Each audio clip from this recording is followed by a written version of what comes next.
Hi, History and Systems students. This video is about Thorndike and SR learning and the cats in the puzzle boxes. So, as you might recall, Edward Thorndike did this research. It was actually for his PhD dissertation, published in 1898, in which he stuck cats in puzzle boxes and then studied how they got out. And as you can see right there, there's a picture of one of the original boxes that he built. These were often referred to as crude puzzle boxes, and you can see why. But they seem to do the job.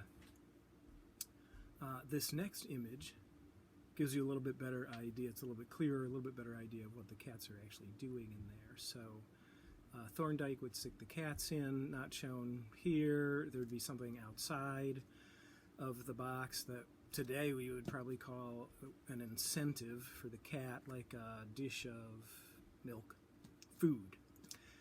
And the cat's job was to figure out by trial and error learning. I like to call it trial and success learning.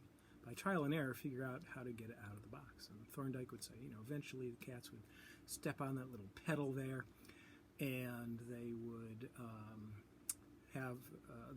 it would be so that the little trap door would come up and the cats could get out and drink the milk. There's a bunch of S's and R's in this situation, really, if you think about it. For me, one of the simplest sets of S and R involve the cat, of course, is learning to press down that pedal, which opens the guillotine door. That's an R, a response. The S is a number of things, right? Skinner would say it's the situation the cats are in. For Thorndike, it's probably simpler to say that it's the dish of milk that's outside of the box. So the cat sees the milk from outside the box, steps on the pedal eventually, at first by accident, right?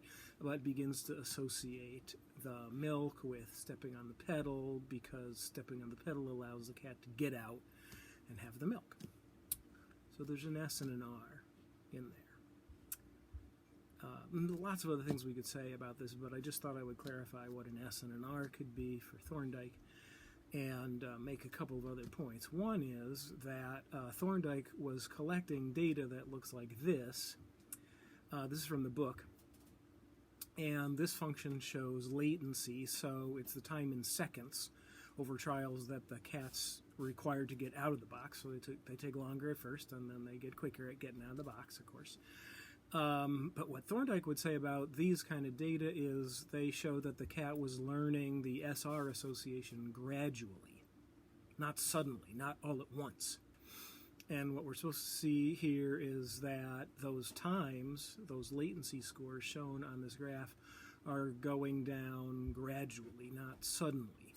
So Thorndike saw these data as representing for the cats a gradual stamping in of the SR association. The key here is that it's gradual. So I wanted you to see that and remember this about SR learning was thought to be gradual. Don't forget it's SR in a strict or fixed sense, because for Thorndike and Watson and the early or mainstream strict SR theorists, there's a particular S that becomes associated with a particular R, and so in the presence of a specific S, there'll be only a specific R that is produced by the behaving organism. The final point I wanted to make about this is that while Thorndike talked about learning these SR associations, like with the cats, as being gradual, and that's open for debate, actually, I think, historically. That's what Thorndike said. The learning was gradual. In contrast with that, there are instances of learning, certainly human learning, and the learning with other species of animals, that's more rapid. When we talk about Gestalt psychology, you'll see there's a phenomena that's called insight learning. This is still studied today. And the chimpanzees, the apes, they all seem to behave and learn quite quickly. All of a sudden. So the rate at which learning occurs can be different. This has been a subject of sometimes intense debate in the history of psychology, including recently, but I think it's probably safe to say that in certain learning situations, associations are acquired quite gradually, like maybe with the cats in the puzzle boxes. And in other situations, there doesn't seem to be much evidence for learning, and then suddenly there's like complete learning, there's good learning. Okay, thanks for watching. Hope to see all of you again soon, sometime. That's it for Thorndike, SR Learning, Gradual stamping in, and look out for Insight Learning.